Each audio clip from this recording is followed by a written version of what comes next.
Bismillahirrahmanirrahim. Alhamdulillah. Alhamdulillahi rabbil alamin. Wal aqibatu lil muttaqin wala udwana illa 'alal zalimin. Asyhadu an la ilaha illallah wa la syarikalah wa asyhadu anna Muhammadan abduhu wa rasuluh. Subhanaka la ilma lana illa ma 'allamtana innaka antal alimul hakim. Qala rabbi syrah li sadri wa yassir li amri wahlul 'uqdatam min lisani yafqahu qawli. Allahumma ajirna minan nar, Allahumma ajirna minan nar, Allahumma ajirna minan nar. Asbahna ala fitratil Islam wa ala kalimatil ikhlas. Ya ayuhan nas ittaqullah fusikum wa iyaya bitaqwallah faqad fazal muttaqun. Qala la ta'ala fil kitabil karim. A'udzubillahi minasyaitonir rajim. Allahul ladzi ja'ala lakumul laila litaskunu fihi wan nahara mubsira. Innallaha ladzu fadlin 'alan nasi walakinna aksyaran nasi la yashkurun. Shadaqallahul azim. Tuan-tuan, puan-puan, muslimat rahimakumullah. Assalamualaikum warahmatullahi wabarakatuh. Pertama dan selama-lamanya kita merafakkan setinggi-tinggi kesyukuran kepada Allah Subhanahu wa taala di atas segala nikmat yang telah dianugerahkan oleh Allah Subhanahu wa taala, nikmat kehidupan, disihatkan daripada segala kesakitan, dilapangkan daripada segala kesibukan, diberikan kekuatan, taufik dan hidayah Allah Subhanahu wa taala, menghimpunkan kita pada malam hari ini setelah sama-sama kita menyempurnakan fardu maghrib secara berjemaah. Kemudian kita duduk sebentar dalam satu majlis kuliah tazkirah ilmu yang mana pastinya akan mendatangkan rahmat daripada Allah Subhanahu wa taala. Dan mudah-mudahan pertemuan kita pada malam hari ini mengundang barakah Allah Subhanahu wa taala. Dan alhamdulillah kita masih lagi dikurniakan kehidupan oleh Allah Subhanahu wa taala untuk meneruskan perjalanan hidup kita, dan mudah-mudahan sekali ibadah yang telah kita sempurnakan, amal baik yang telah kita usahakan di sepanjang kehidupan kita diterima, dicatatkan di antara amal-amal soleh yang kita usahakan untuk melayakkan kita ke syurga Allah Subhanahu wa taala, insya-Allah. Tuan-tuan, puan-puan, muslimat rahimakumullah, kita menyambung kembali pengajian kita yang masih membicarakan tentang tingkatan dosa manusia pada Allah Subhanahu wa taala. Dan tingkatan dosa itu kata ulama ada 4 bahagian, ya. Kita ulang kembali. Dosa ni dia ada 4 bahagian yang disebut sebagai dosa-dosa besar kita dengan Allah Subhanahu wa taala. Yang pertama disebut dalam satu istilah yang namanya malakiyah. Malakiyah. Malakiyah ni maksudnya mereka yang menyekutukan Allah, mensyirikkan Allah Subhanahu wa taala. Itu yang pertama disebut sebagai malakiyah.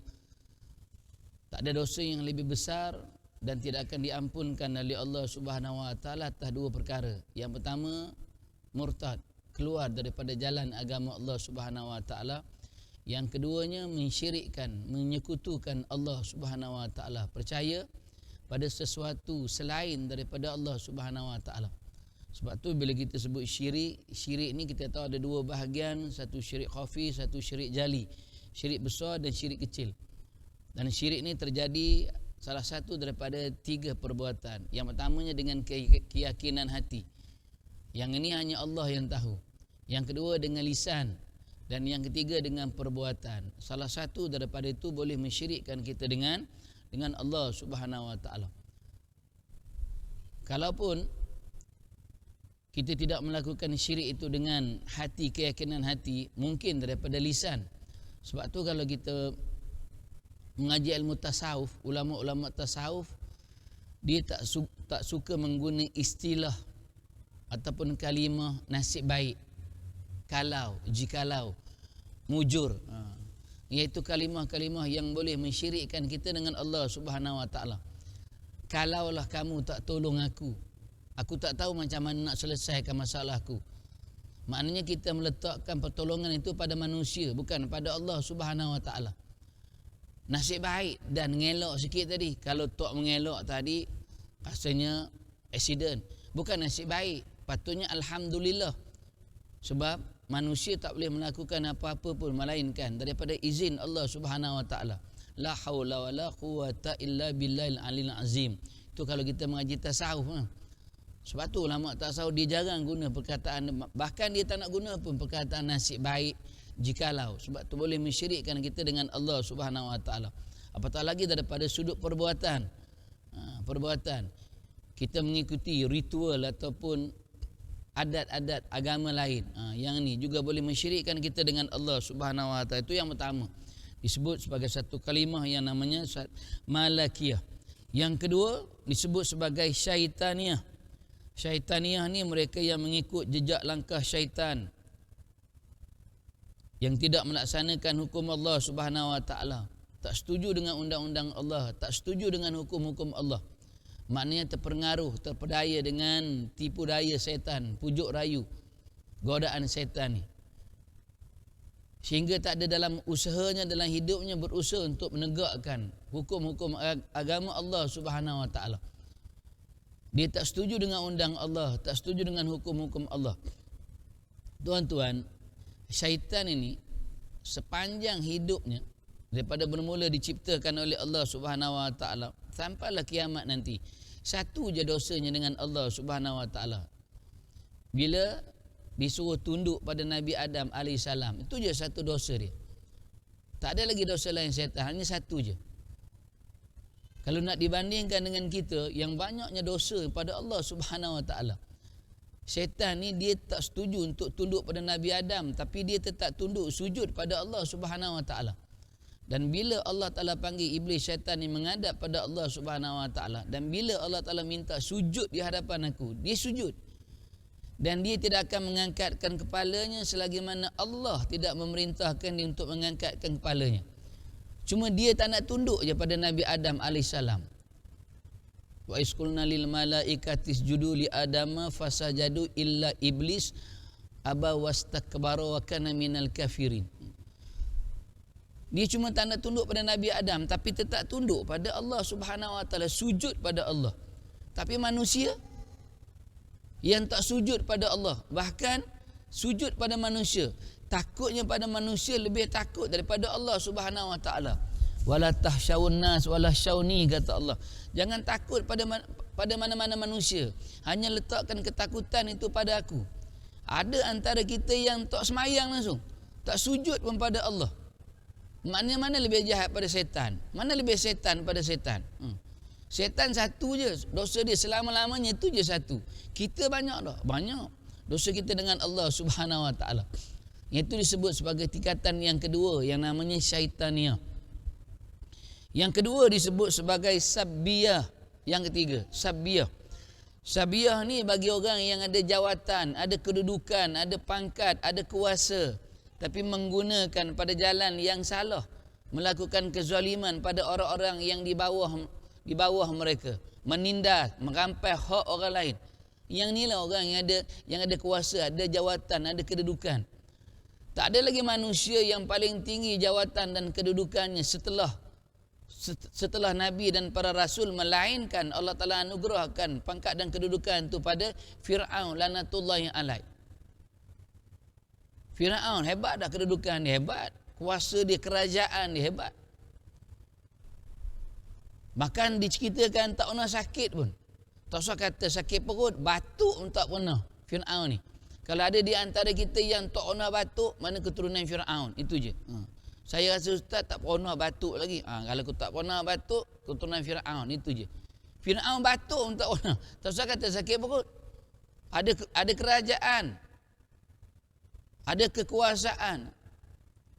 Kita yang ada pangkat, ada kedudukan, menggunakan kedudukan pangkat kuasa itu untuk menafikan hak agama Allah Subhanahu Wa Taala.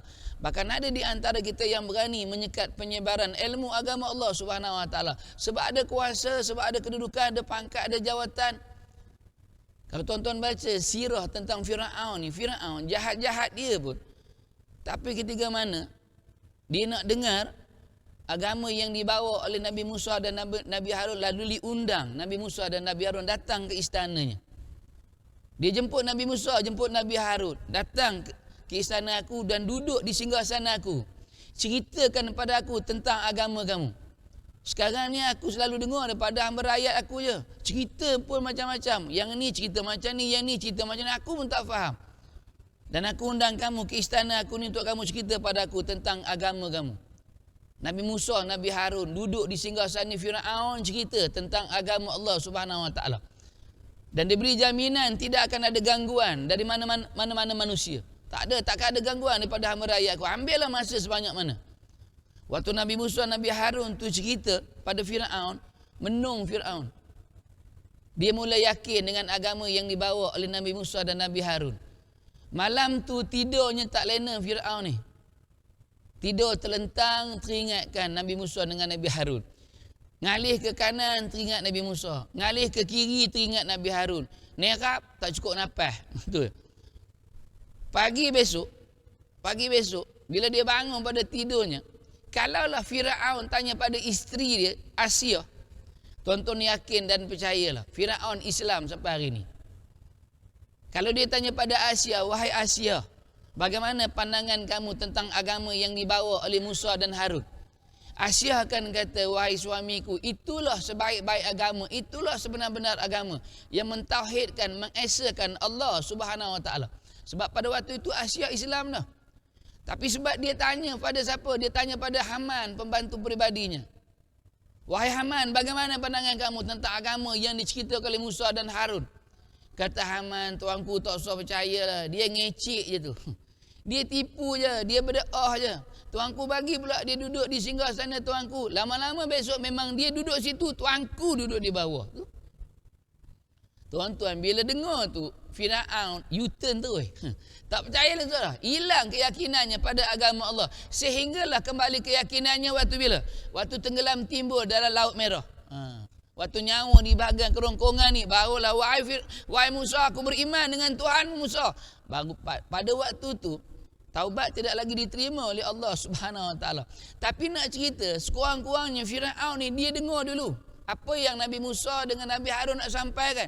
Kita yang setengah pada kita yang ada jawatan, ada kedudukan, dengar apa tak ada? Baru nak cerita je tentang rang undang-undang RUU. Baru nak cerita tentang undang-undang. Saya tak setuju. Belum cerita lagi. Mana lebih jahat pada Firaun? Firaun dengar dulu sampai habis Nabi Musa, Nabi Harun cerita. Ni kita baru nak cerita. Saya tak setuju. Tak. Tu jenis kita. Jenis kita. Mana lebih jahat pada Firaun? Patutnya dengar dulu lah. Ini ada je mana-mana ustaz nak datang sampai tak boleh kuliah, sekat, tak ada tauliah. Tu kita. Habis semua. Yang datang tu, tuan-tuan guru, bagilah dia cerita. Kalau dia tak cerita ilmu dia, macam mana kita nak tahu dia sesat? Tak sesat. Bagi dia cerita dulu ilmu dia. Ini tu apa sesat tak boleh, tak ada. Tu kita sebab ada kuasa. Patutnya bagi dia sebarkan. Tuan-tuan, orang yang beramal dengan ajaran sesat ni, dia takkan datang masjid, takkan datang surau. Dia tak berani dedahkan ilmunya di tengah-tengah orang ni. Dia ada tempat dia. Yang datang ke masjid, datang ke surau, dia nak sebarkan ilmu. Mungkin ada pelajaran yang kita boleh ambil daripada ilmu yang dia bawa. Bagi dia cerita ilmu dia. Dan kita pun boleh buat penafsiran agama, ilmu yang dia bawa tu sesat atau tak. Kita bukan tak ada ilmu, tuan-tuan bukan tak ada ilmu. Fahamlah dengan ilmu lah. Kalau dia sesat, memang kita pangkah. Lain tahun depan, minggu depan tak ada datang lah. Ini dah belum lagi sampai ilmu. Tak boleh saja. Tapi kalau konsert tak pula tanya ada tauliah. Ada tak tauliah dah buat konsert? Tak pernah tanya pula. Patutnya tanya ada tauliah dah buat konsert. Kalau ada, okey, boleh buat konsert. Ni tak pernah tanya. Itu jenis kita. Ini kita tu. Maknanya ni yang disebut sebagai sabiah. Ada kuasa, ada jawatan, ada kedudukan. Tapi menggunakan kedudukan dia pada jalan yang salah. Yang ketiga. Kemudian yang keempat disebut sebagai bahimiyah. Bahimiyah ni mereka yang masih lagi terpesona, tergoda dengan hawa nafsu. Masih lagi mengekalkan dengan dosa-dosa besar antara berjudi, berzina, kemudian minum arak dan sebagainya. Betul, berjudi itu dosa besar. Berzina itu dosa besar. Minum arak itu dosa besar. Tapi Nabi ingatkan pada kita fil akhir zaman nanti. Ramai di antara umat aku dia lupa tentang satu dosa besarnya dengan Allah Subhanahu Wa Taala. Betul, judi itu dosa besar. Zina itu dosa besar. Minum arak itu dosa besar. Tapi kita lupa ada lagi satu dosa besar kita yang lebih besar daripada judi, zina dan arak. Apa dia? Bila sahabat tanya pada Rasulullah, Rasulullah jawab, yang paling besar antara dosa yang manusia lupa, yauma aku lupa zaman nanti, bila ada di antara mereka yang tak setuju dengan agama Allah Subhanahu Wa Taala, yang tak setuju dengan undang-undang Allah. Itulah dosa yang paling besar sekali. Yang kita lupa, tak setuju dengan undang-undang Allah, tak setuju dengan hukum Allah, itulah dosa besar. Memang ada orang yang tak berjudi, ada orang yang tak berzina, ada orang yang tak minum arak. Dia tak buat dosa besar tu, tapi dia lupa dengan satu perkara. Dia tak setuju dengan undang-undang Allah. Bila kita sebut undang-undang Allah, saya rasakan kita tak boleh. Maknanya dia tak setuju dengan undang-undang Allah. Itulah dosa yang paling besar tu pada 4 bahagian. Yang disebut sebagai malakiyah, syaitaniyah, sabiah dan bahimiyah. Sebab tu tuan-tuan, setiap dosa yang kita buat, sama ada dosa tu secara terang-terang ataupun sembunyi, dia tetap akan mengundang kesan. Ada kesannya pada setiap dosa yang kita buat. Sama ada dosa tu kita buat seorang-seorang ke atau berkumpulan, ataupun secara sembunyi-sembunyi ataupun terang-terangan, dia tetap ada kesan. Tetap ada kesan. Antara kesan-kesan dosa yang dikekalkan dalam hidup manusia, yang pertama sekali, kesan terhadap dosa, maka akan terhalang daripada menerima ilmu Allah Subhanahu Wa Taala.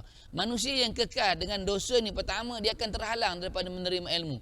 Ilmu ni dia cahaya, dan cahaya takkan masuk dalam hati orang yang gelap, takkan. Ilmu ni dia cahaya nur, dan cahaya dia takkan masuk pada orang yang hati dia gelap. Orang yang buat dosa, yang mengekalkan hidup dengan dosa, sebab hati dia gelap. Hatinya ditutup oleh Allah Subhanahu Wa Taala. Khatamallahu ala qulubihim wa ala sam'ihim wa ala absarihim ghishawah wa lahum adzabun azim. Dan oleh kerana keingkaran kamu, kata Allah, maka kami tutup mata kamu, telinga kamu, mulut kamu dan hati kamu dengan penutupnya. Dan bagi kamu disediakan azab yang pedih di yaumul mahsyar. Allah yang tutup hati dia, mata dia, telinga dia dan mulutnya. Dan tak ada manusia yang mampu buka, melainkan hanya Allah Subhanahu Wa Taala. Sebab tu ilmu, cahaya dia takkan masuk pada orang yang hatinya gelap. Sebab tu kena bersihkan hati pada setiap hari. Dan Nabi pesan kepada kita, bagaimana caranya untuk bersihkan hati? Yang pertamanya dengan zikir, ingat pada Allah Subhanahu Wa Taala, zikir. Dan Nabi pernah pesan pada sahabat, ingat pada kita, berzikirlah. Sekurang-kurangnya sebutlah Allah dengan lisan kamu sebanyak 500 kali setiap hari. Betul, ramai di antara kita yang tak ada beramal dengan zikir hati ni. Zikir hati, kita panggil satu ilmu yang namanya tarikat. Tarik, jalan untuk dekat dengan Allah Subhanahu Wa Taala. Tak apalah kalau kita pun tak ada ilmu zikir hati, sekurang-kurangnya ada zikir lisan. Sebutlah Allah sekurang-kurangnya 500 kali setiap hari. Tuan-tuan, dalam suasana kita hari ni, kadang-kadang kita sebut sesuatu yang lain lebih banyak daripada kita sebut Allah. Dulu kita sebut bubar kidak, bubar kidak, bubar kidak. Banyak kali sebut. Bubar terus. Hari ni kita tanya pula, tanding tak, tanding tak. Saya tak kata salah, sebab itu sesuai dengan suasana dia. Suasana hari ni sampai esok. Habis tu. Itulah yang kita sebut. Tanding tak, tanding tak, tanding tak, tanding tak. Saya tak kata salah, tapi pernah tak kita sebut Allah 500 kali setiap hari dengan lisan kita? Dengan lisan kita 500 kali sebut Allah ni tak sampai 10 minit je. Cuma nak dengan tak nak je itu je. Allah Allah Allah Allah Allah Allah Allah Allah Allah Allah Allah, tak sampai 10 minit 500 kali selesai. Sebab tu Nabi kata, kalau kamu sayang, kalau kamu rindu, cinta dengan Allah, maka perbanyakkan dengan zikir. Itu tanda cinta, sayang, rindu kita dengan Allah. Dan Allah beri jaminan, barang siapa di antara kamu yang rindu untuk bertemu dengan aku akan lebih merindukan kamu. Tapi kalau kamu dalam hati kamu tak ada perasaan rindu untuk bertemu dengan aku juga tak ada perasaan untuk rindu bertemu dengan kamu. Dan kita tanya pada hati kita masing-masing, tepuk iman kita, dada kita tanya iman kita masing-masing, apakah kita merindukan pertemuan kita dengan Allah Subhanahu Wa Taala? Untuk Allah lebih rindu daripada kita untuk bertemu dengan kita. Sebab tu kata Nabi, cinta dengan Allah, sayang dengan Allah, rindu, maka perbanyakkan hidupmu dengan zikrullah. Zikirlah pada Allah Subhanahu Wa Taala. Dan kalau kamu sayang pada aku, rindu dengan aku, cinta dengan aku, maka perbanyakkan hidupmu dengan selawat. Kita cinta pada Nabi, rindu pada Nabi, sayang pada Nabi, perbanyakkan hidup kamu dengan selawat. Kita selawat banyak mana? Sebab tu tuan-tuan, ada tuan-tuan guru, ahli-ahli ulama yang dalam bulan Rabiul Awal yang lalu dikurangkan amalan-amalan sunat yang lain, hanya diberikan fokus tumpuannya pada satu amalan yang namanya selawat. Ada yang selawat sampai 15,000 kali setiap hari. Ada yang selawat sampai 5,000 kali setiap hari. Paling-paling kurang kita ada tak sampai 500 kali? Cakap betul. Ada sampai 500 kali kita selawat. Yang kita kata rindu, cinta, kasih, sayang dengan Nabi ni, laukana bainana tu. Ada sampai 500 kali. Tuan-tuan, selawat ini dia kelebihan. Hanya bagi umat-umat Nabi Muhammad. Umat lain tak dapat, tapi umat Nabi Muhammad dia ada kelebihan dengan selawat. Apa kelebihan dengan selawat ni? Saya cerita 5 je. Banyak lagi kelebihan selawat. Saya cerita 5. 5 ni pun hebat dah. Yang pertama, kelebihan selawat, satu-satunya amalan sunat yang kedudukannya, martabatnya lebih tinggi daripada amalan sunat-sunat yang lain. Itu yang pertama.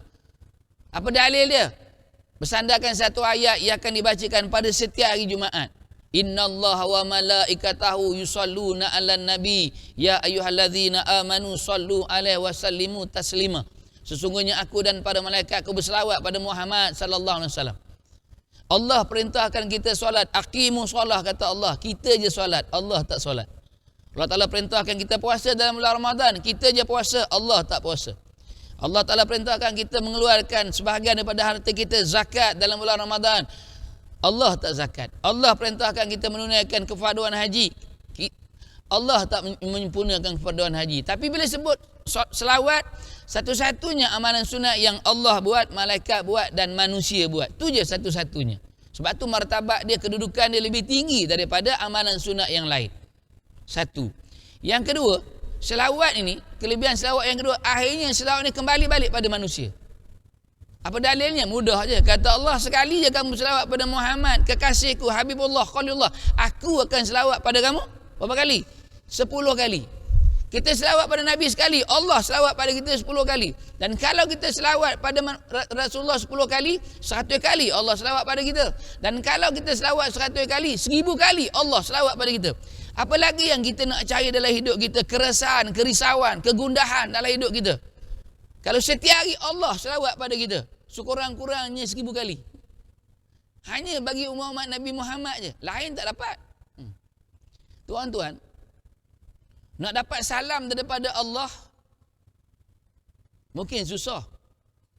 Itu hak Allah. Yang dapat salam pada Allah ni istimewa.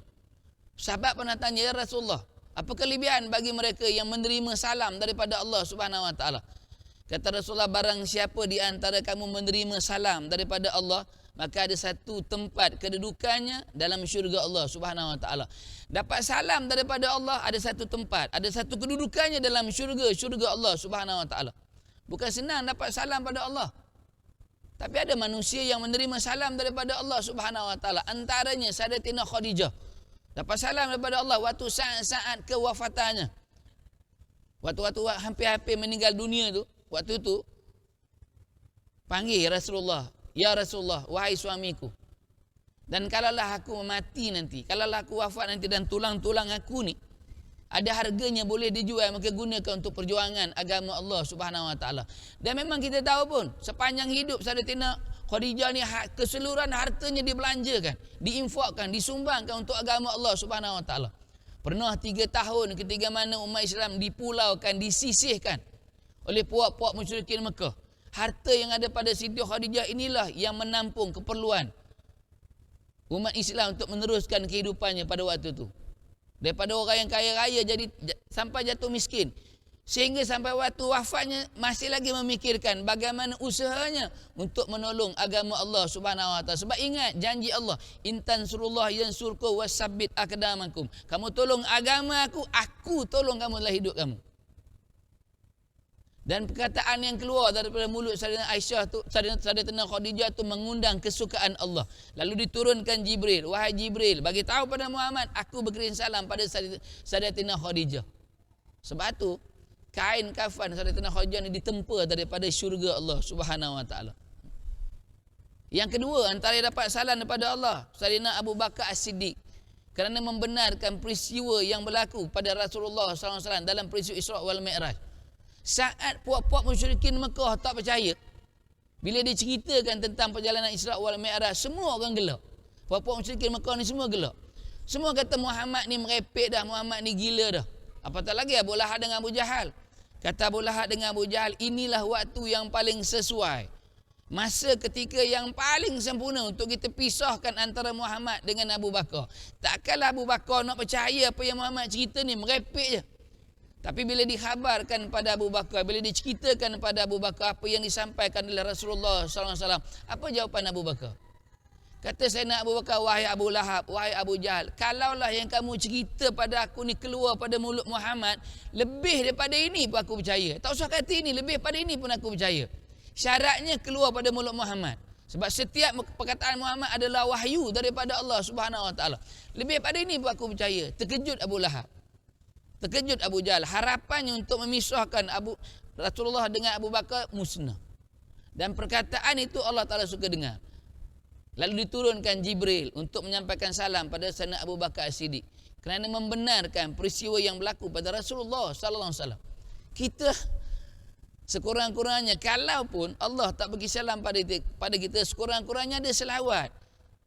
Setelah kita berselawat pada Rasulullah, Allah selawat pada kita. Maknanya ada peduli Allah, ada perhatian Allah, kasih sayang, rahmat, mardatillah, redha Allah untuk kita. Itu kelebihan yang kedua.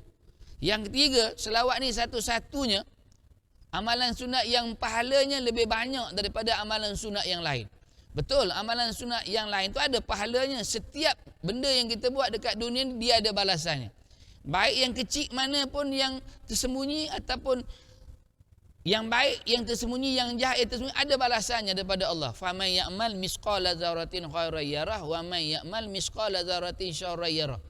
Benda yang baik tersembunyi, kecil je, ada balasannya di sisi Allah. Sama juga benda yang jahat tersembunyi, kecil je, ada juga balasan di sisi Allah Subhanahu Wa Taala. Cuma pahala selawat ni dia lebih banyak. Dalam satu riwayat, ketika mana Rasulullah bertemu dengan satu malaikat yang Allah ciptakan dalam keadaan yang berbeza daripada malaikat yang lain. Macam mana bezanya? Malaikat ni Allah Ta'ala ciptakan dalam keadaan dia mempunyai tangan yang terlalu banyak. Dan bila dia ada tangan yang terlalu banyak, maka jari dia juga banyak. Dan bila bertemu dengan Rasulullah, lalu ditanya, wahai malaikat Allah, apa tugas kamu? Sehingga kamu diciptakan berbeza daripada malaikat yang lain. Dan kata malaikat ni, ya Rasulullah, aku ditugaskan oleh Allah untuk mengira setiap titisan hujan yang diturunkan di bumi. Dan aku mampu mengira setiap titisan hujan tu tanpa melakukan kesilapan. Maknanya kiraan dia, hitungan dia tak pernah salah. Tepat-tepat je. Lebih tak pernah, kurang tak pernah. Sebab tu tangan dia banyak, jari dia banyak. Maknanya dia baru lepas bertugas hari. Sebab sini baru lepas hujan. Dia baru lepas bertugas, mengira, menghitung setiap titisan hujan yang diturunkan oleh Allah. Kata Rasulullah, hebatlah kerja kamu ni. Dia kata, benar ya Rasulullah. Tapi walaupun aku mampu untuk menghitung setiap titisan hujan yang Allah Ta'ala turunkan, tapi aku tidak mampu menghitung pahala yang Allah Ta'ala turunkan bagi umatmu Muhammad ketika mana mereka berselawat ke atasmu. Maknanya nak cerita pada kita, bila kita berselawat pada Rasulullah Sallallahu Alaihi Wasallam, pahala tu lebih banyak daripada titisan hujan yang diturunkan oleh Allah hanya bagi umat-umat Nabi Muhammad Sallallahu Alaihi Wasallam. Yang ketiga, yang keempat, kelebihan selawat. Satu-satunya amalan sunat yang cahayanya lebih terang daripada amalan sunat yang lain. Betul, amalan sunat yang lain, semua amalan sunat yang kita buat ni dia akan jadi cahaya pada kita. Bila cahaya tu nampak pada kita, pertama sekali ketika mana manusia tu dimatikan oleh Allah Subhanahu Wa Taala, waktu tu keluar cahaya. Bukan keluar cahaya yang terang macam tu, tak. Tuan-tuan, kita ziarah sahabat kita yang meninggal dunia, kita terkejut tengok muka dia. Kita buka-buka, kita tengok, ya Allah, bergesihnya muka sahabat aku ni, ya Allah, senyumnya macam orang tidur je dia nanti menghadap. Yang ini sebut cahaya tu, bukan cahaya keluar terang menderang tu, tak. Hidup kita tengok muka biasa je, biasa tak nampak lah cahayanya, melainkan kalau pakai makeup tu lah, itu nampak makeup, bukan cahaya. Tapi bila mati kita tengok, ya Allah, senyumnya dia, bergesihnya muka, ya Allah. Yang ni kata cahaya. Yang ni cahaya kesan daripada ibadah kita. Dan cahaya tu kekal sampai alam barzah dan kekal sampai alam mahsyar Allah Subhanahu Wa Taala. Cuma diceritakan cahaya selawat tu dia lebih terang daripada cahaya-cahaya amalan sunat yang lain. Yang ketiga. Kemudian yang keempat, kemudian yang terakhir kelebihan selawat, satu-satunya amalan sunat yang pahalanya tidak boleh direbut oleh orang lain, tidak boleh diberikan pada orang lain. Kata Allah, Selawat ni bukan untuk aku, kata Allah. Selawat ni untuk Muhammad, kekasihku. Tapi amalan lain yang kamu buat untuk aku, kamu tujukan pada aku dan akhirnya kembali balik pada kamu. Dan aku boleh berikan pahala itu pada orang lain. Tapi bukan selawat. Selawat tetap pada si pembaca selawat. Tuan-tuan, amalan yang lain yang kita buat, banyak mana pun kita ibadah, puluhan tahun kita ibadah, boleh diberikan kepada orang lain dengan hak Allah Subhanahu Wa Taala. Kenapa pula diberikan pada orang lain? Kalau dalam hati kita dijangkiti dengan satu penyakit yang namanya mazmumah. Dalam hati kita ada penyakit mazmumah, wujub, riak, takabur, sombong, sum'ah, bangga diri, buruk sangka, hasad dengki, dendam, penipu, pendusta, pembohong, mungkir janji, zalim, rampai hak orang, buka aib orang, fitnah, ghibah, mengumpat, banyak tak penyakit-penyakit mazmumah. Ada je salah satu tu, habis. Amalan kita habaan mansura, jadi debu-debu yang berterbangan. Habis. Sebab tu dia malam mahsyar nanti akan ada orang yang pahala dia banyak tapi diberikan pada orang lain. Sebab waktu dekat dunia dia zalim pada orang. Dia tipu orang, dia mungkir janji, dia buka aib orang, dia fitnah orang.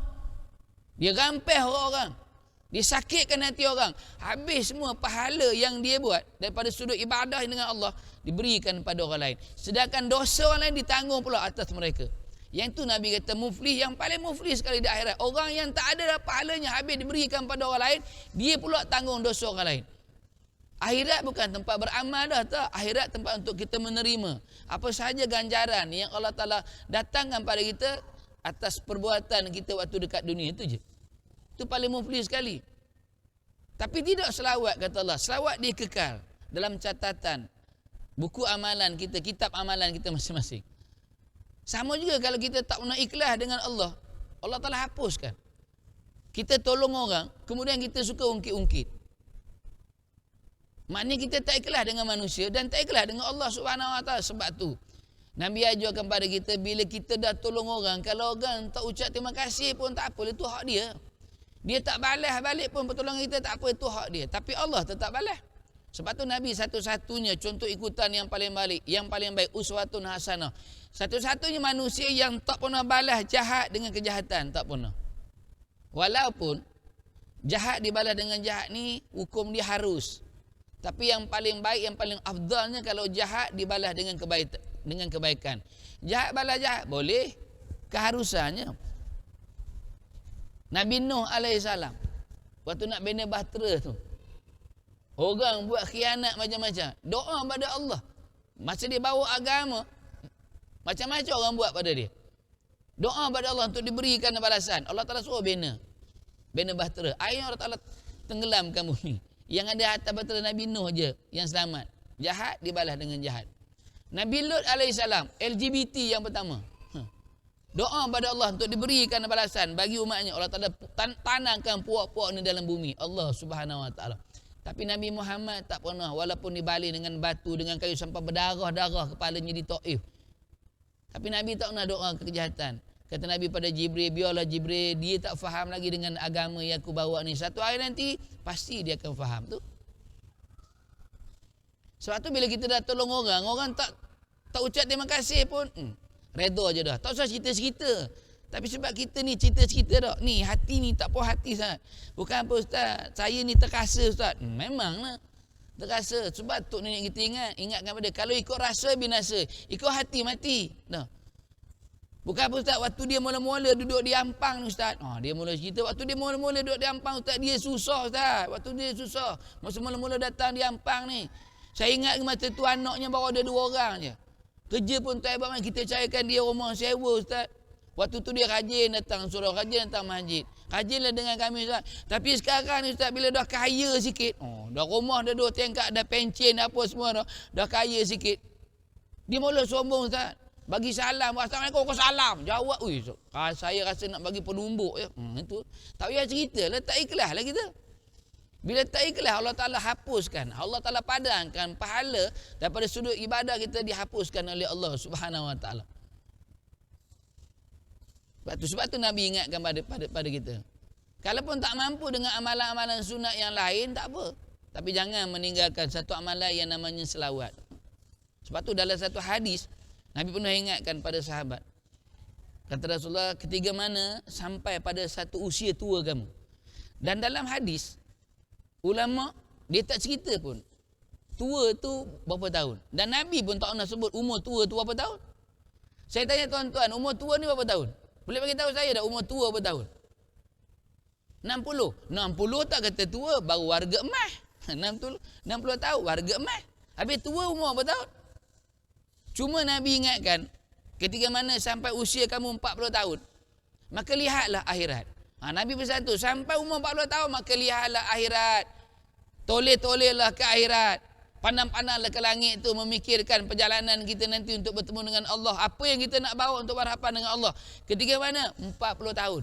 Kita lain pula, kita ni 40 tahun syarat utama kilauan emas, otai masih berdosa. Tu pula kita. 40 tahun syarat utama kilauan emas, otai masih berdosa. Nabi kata 40 tahun tengok akhirat. Dengan tidak meninggalkan dunia tu je. Okey. Kita bagi laluan azan insya-Allah.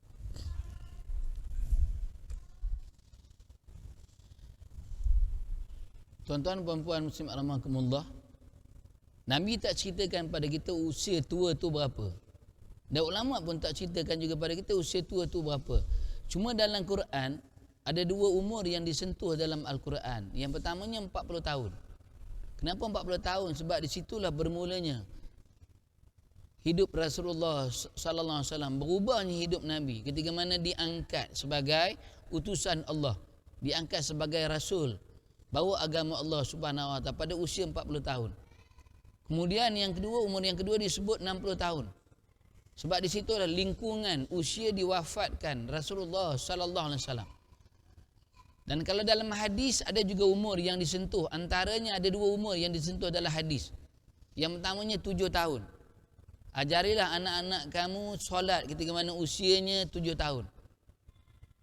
Dan pukullah mereka dalam masa 10 tahun kalau dia tidak melaksanakan perintah solat, dan pisahkan tempat tidurnya. Dalam hadis ada dua umur yang Nabi sebut, 7 dan 10. Dalam Quran ada dua usia, dua umur yang Allah Ta'ala sebut, 40 dan 60 tahun. Cuma kita tak tahu usia tua tu bila. Dan Allah datangkan pada kita tanda-tanda ketuaan tu. Allah Ta'ala datangkan pada kita apa tanda-tanda tua. Pertamanya rambut, tu tanda tua. Dulu rambut kita hitam, sekarang putih dah. Dulu rambut kita kuat tak? Kuat. Sekarang tak kuat dah. Tarik, kalau pakai sikat yang ketat tu, tarik-tarik, gugur rambut dah. Maknanya tak kuat dah. Dulu pun saya bukan rambut macam ni dah. Dulu waktu zaman rocker dulu, rambut tutup muka tu. Kalau nak bersembang kena buka macam ni. Baru nampak muka. Kemudian yang keduanya mata. Mata tak mau nampak dah. Dulu nampak dah, nampak terang. Sekarang ni tak mau nampak dah. Terkedip-kedip. Lepas tu dia kata, Quran sekarang ni tulisan dia kecil. Bukan Quran yang tulisan tu kecil, bodoh. Dia kata, mata kamu yang tak nampak apa. Dulu waktu mata terang, apa tak baca Quran? Dia dah terkedip-kedip mata, baru nak baca Quran. Dia kata Quran tu kecil. Yang ketiga, tanda tua, telinga. Tak apa dengar dah. Labang, kata orang Barit, telinga labang.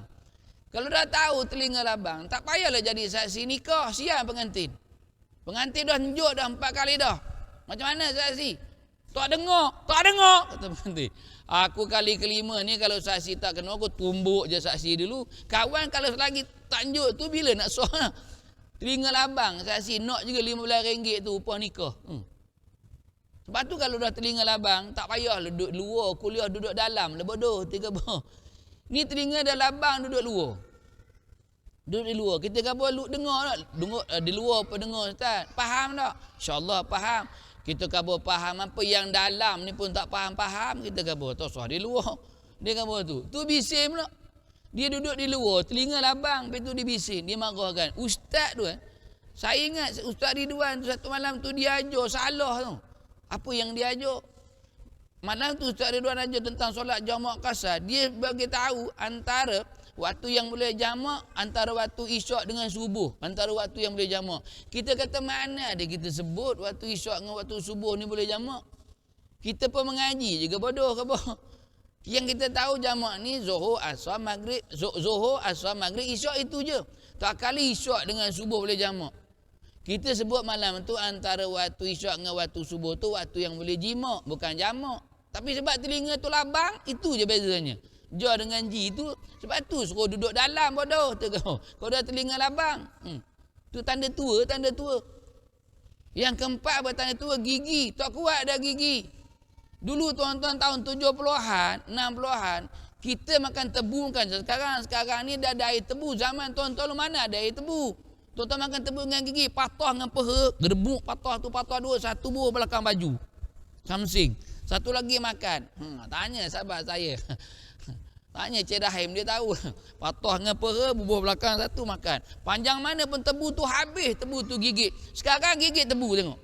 Gigi melekat kat tebu. Kita tanya, gigi siapa? Gigi kita lah, tak apa lagi. Dah tak kuat dah gigi. Tu tanda tua, tanda tua. Kemudian tangan, tanda tua. Dulu boleh angkat macam-macam. Sekarang ni tak usah kata nak angkat yang besar-besar. Angkat pen pun tak lalu dah. Sebab tu yang tak ada catat tu. Sebab tak lalu dah tangan, tak lalu dah angkat pen. Tak lalu, jangan marah. Itu je sampai suruh jemput. Kemudian kaki. Dulu masa muda dulu, waktu muda dulu, khabar je kabaret mana yang tak pergi. Tahu tangga dia berapa. Tanya Cik Rahim, dia tahu. Tanya kabaret mana, tahu tangga. Sekarang ni, masjid ni ikut tinggi sikit lah. Surau sekarang ni semua bawah dah. Tak lalu dah manjat gaut. Tu tanda tua. Tanda tua. Tu Allah Ta'ala datangkan tanda tua pada kita. Cuma kita tak ingat, sebab tu Nabi pesan. Satu hari nanti, satu masa bila sampai kepada satu usia tua, kamu tak mampu nak buat amalan-amalan sunat yang lain, nak buat solat sunat pun tak mampu, nak puasa sunat pun tak larat, nak baca Quran lama-lama pun tak lalu, jangan pernah meninggalkan selawat, kata Rasulullah, sebab ada kelebihan tentang selawat. Sebab tu Nabi sebut, kalau sayangkan Allah, rindukan Allah, cintakan Allah, perbanyakkan hidupmu dengan zikir. Nak baik pulih hati kita, nak bersihkan hati kita. Kalau rindu pada aku, cinta dengan aku, sayang pada aku, perbanyakkan hidupmu dengan selawat pada aku, kata Nabi. Dan kalau kamu cinta pada diri kamu sendiri, sayang pada diri kamu sendiri, maka perbanyakkan hidupmu dengan istighfar pada Allah Subhanahu Wa Taala. Sebab tu sekurang-kurangnya Nabi ingatkan pada kita, istighfarlah 100 kali sehari. Istighfar ni salah satu cabang-cabang taubat dengan Allah Subhanahu Wa Taala. Istighfar untuk menggugurkan dosa-dosa kecil kita dengan Allah Subhanahu Wa Taala. Sebab tu yang pertama, kesan daripada orang yang kekal dengan dosa, terhalang daripada menerima ilmu Allah Subhanahu Wa Taala. Itu yang pertama. Kemudian yang kedua, kesan daripada dosa, terhalang daripada mendapatkan rezeki yang barakah. Itu yang kedua. Maknanya orang yang kekal dengan dosa maksiat akan terhalang daripada mendapatkan rezeki yang barakah. Rezeki ni tuan-tuan, berkat itu yang penting, bukan banyak, bukan sikit. Banyak sikit itu soal yang kedua. Yang pertama sekali, asas dia barakah. Itu berkat daripada Allah. Ada orang rezeki dia sikit je. Tapi kenapa cukup? Sebab berkat. Datang daripada sumber yang baik, yang halal. Bawa pula balik makanan yang halal, yang berkhasiat. Disentuh pula oleh tangan-tangan yang baik. Isteri kita, anak kita, tangan-tangan yang taat pada Allah, taat pada Rasulullah, taat pada suami dan taat pada mak ayah dia. Itu makanan yang paling baik, rezeki yang paling baik. Ada di antara kita, betul rezeki kita baik, sumber dia halal. Kita bawa balik juga makanan yang baik, yang halal. Kemudian sayangnya, rezeki itu, makanan itu dia rosak. Sebab disentuh oleh tangan-tangan yang tak semayang, tangan-tangan yang tak tutup aurat. Siapa? Isteri kita, anak-anak kita. Suami kerja baik dah, halal dah, bawa balik makanan yang halal dah. Tapi sayangnya makanan itu jadi rosak. Boleh menggelakkan hati orang yang makan. Siapa? Suami, anak-anak. Sebab isteri tak semayang, isteri tak tutup aurat. Dia masuk makanan tu. Dengan tangan dia dijamah makanan tu dengan tangan dia. Kita suami makan je tak. Sebab tu suami payah nak datang surau. Sebab ni hati gelap. Setiap hari makan makanan yang diperbuat daripada air tangan orang yang tak semayang. Air tangan orang yang tak tutup aurat. Sebab tu kalau mengaji tasawuf, kalau kita makan makanan yang diperbuat daripada air tangan orang yang tak semayang, hati dia boleh jadi gelap tu. Sebab tu yang paling baiknya, makanan yang halal, bawa balik yang baik, disentuh oleh tangan-tangan yang taat pada perintah Allah Subhanahu Wa Taala. Bukan soal banyak, bukan soal sedikit, tapi barakah. Ada orang banyak duit dia, tapi kenapa tak cukup-cukup? Sebab kadang-kadang rezeki itu dicampur dengan yang haram. Betul, dia ada kerja dia halal dia, itu sumber pendapatan dia halal, tapi ada benda haram yang masuk dalam rezekinya. Mana dia buat pekerjaan yang haram. Patutnya orang yang banyak duit cukup daripada sudut rezekinya. Orang yang sikit tu tak cukup. Tapi kalau ada keberkatan, yang sikit tu memadai daripada yang banyak. Tuan-tuan tengok tak zaman kita hari ni. Bila disebut rasuah, salah guna kuasa, penyelewengan dana dan sebagainya, semua orang-orang yang kerja dia hebat-hebat. Paling-paling kurang pun pegawai. Itu Pegawai ni ditangkap, pegawai tu ditangkap. Orang yang disebut, bila sebut rasuah, orang yang kerjanya pakai kod. Pakai kod. Ada tali leher. Pen dia RM300, 300 sebatang. Kasut dia, stokin dia, jam dia Rolex 3 ke 5 ribu. Jangan main. Seluar dalam dia selai 200. Kita seluar dalam kita 3 lai RM10. Maidin tu. Pakai sekali hilang getah. Bergulung-gulung hilang getah. Tarik juga pakai bubuh pin. Tengah-tengah rukuk aduh. Apa? Pin tercucuk. Tu 3 lai RM10. Dia mahal nak mahal. Tapi kenapa tak cukup-cukup? Patutnya soal rezeki, dia gaji dia lebih banyak pada kita. Lebih banyak, patutnya dia cukup pada kita. Tapi sebab bila rezeki tu campur dengan benda yang haram. Kita yang sikit, cukup tak cukup. Sebab kita jaga sungguh-sungguh. Tuan-tuan, saya tak pernah dengar lagi sejarah Malaysia lah. Besok kita baca surah Abah, Ipoh.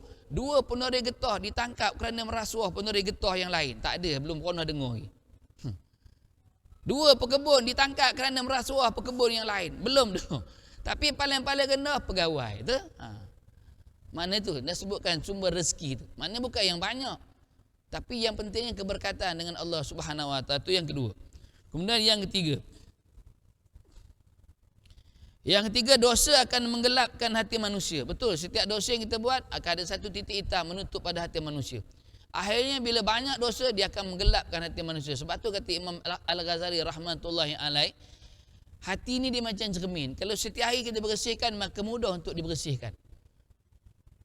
Tapi kalau hati tu dibersihkan hanya setahun 2 kali, solat hari raya Aidilfitri, solat hari raya Adha. Tak tahu nak bersihkan macam mana. Susah tak susah. Itu yang ketiga. Kemudian yang keempat, dosa akan menyebabkan lemahnya iman. Dosa akan menyebabkan lemahnya iman.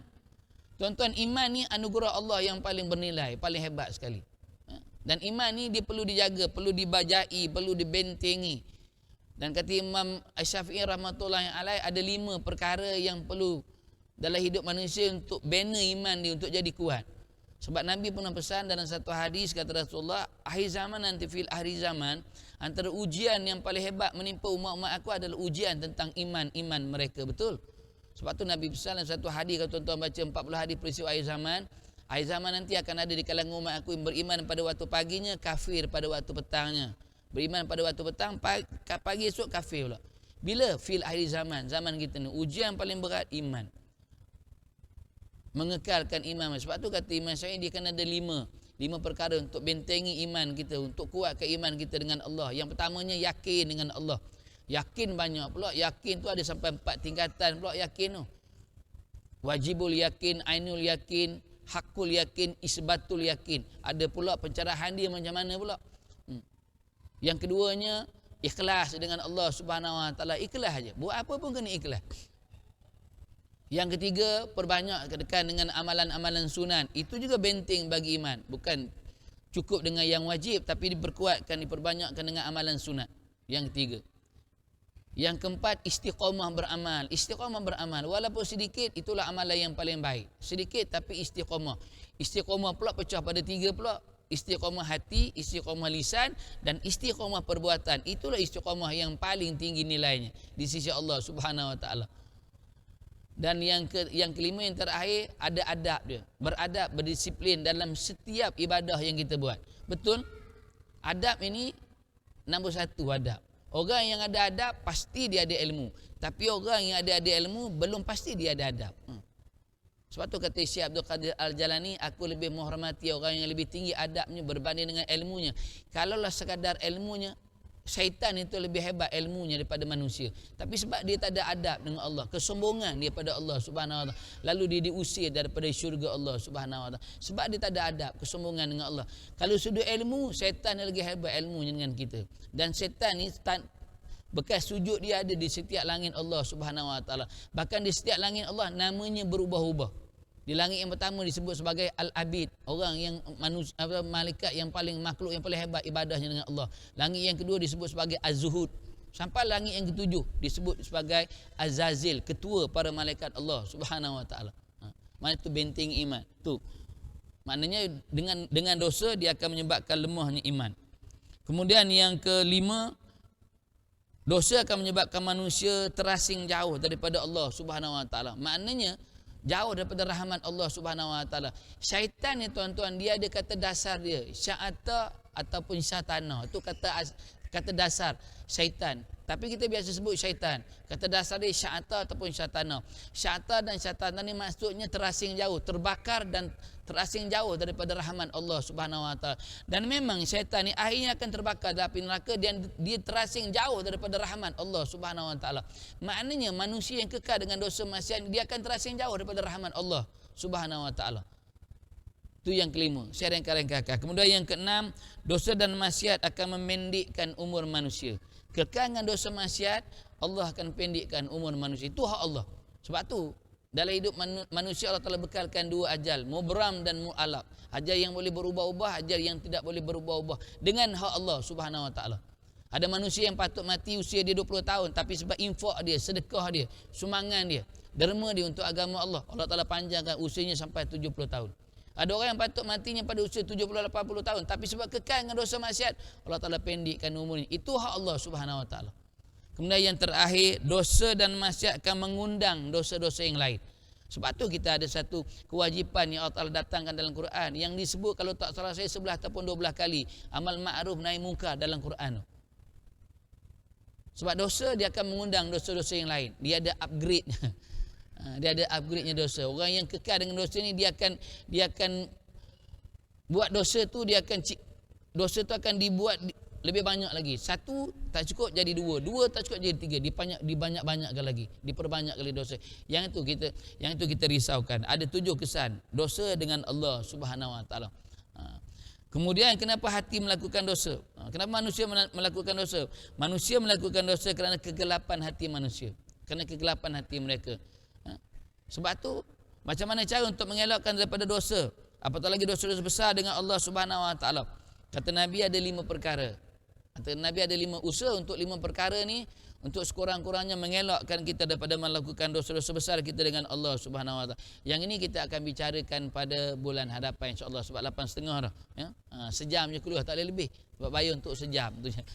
Tuan-tuan, puan-puan muslimat rahimakumullah, cuma penanggung kuliah ni saya ingatkan pada tuan-tuan dengan satu pesanan daripada Imam Al-Ghazali rahmatullahi alaih. Kata Imam Al-Ghazali, agama dan kuasa itu adalah kembar. Agama adalah asas tujuan manusia dan kuasa adalah penjaganya. Sesuatu yang tiada asasnya akan rosak dan sesuatu yang tiada penjaganya akan musnah. Maknanya nak cerita pada kita, nak jaga agama ni kena dengan kuasa. Dengan kuasa lah yang boleh membentuk agama manusia, yang boleh menyebarkan agama manusia dengan kuasa. Sebab tu kalau tuan-tuan baca sirah, kenapa Nabi tak runtuhkan berhala yang ada di sekitar Kaabah waktu Nabi ada di Mekah selama 13 tahun?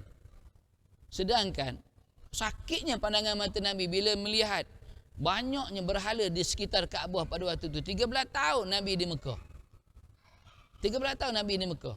Tapi Nabi tak boleh buat apa. Tapi bila Allah Ta'ala turunkan perintah hijrah daripada Mekah ke Madinah, di Madinah Nabi ada kuasa. Nabi diangkat sebagai ketua, Amirul Mukminin. Nabi tegakkan Madinah dengan undang-undang Islam. Akhirnya ada kekuatan, ada kuasa. Dan dalam peristiwa Fathul Mekah, apa yang Nabi buat? Nabi suruh sahabat pergi dulu di Mekah, kemudian runtuhkan semua berhala yang ada di sekitar Kaabah. Kenapa Nabi boleh buat? Sebab Nabi ada kuasa. Sebab Nabi ada kuasa. Sebab tu Nabi boleh perintahkan runtuhkan semua Kaabah, semua berhala yang ada di sisi Kaabah tu. Antara yang paling besar Lata dan Uzza. Sebab kuasa yang ada. Sebab tu nak pelihara agama dengan kuasa. Faham tu? Tak cakap lebih-lebih, nanti orang marah. Nak tuan-tuan, kalau nak lihat agama kita hebat, agama kita diwarisi oleh anak-anak kita, maknanya ada kuasa. Ada kuasa. Dengan kuasa boleh membentuk tu. Yang itu akan kita tentukan nanti. Maka carilah pilihan masing. Mudah-mudahan yang kita pilih itu yang terbaik dalam hidup kita. Wallahu a'lam, berhenti di situ. Kesempurnaan milik Allah. Kelemahan, kekurangan sifat kita sebagai manusia biasa, kita tangguhkan dengan tasbih kifarah dan suratul subhanakallah bihamdika. Aqulu qawli hadza wa astaghfirullah nazili wa lakum. Assalamualaikum warahmatullahi wabarakatuh.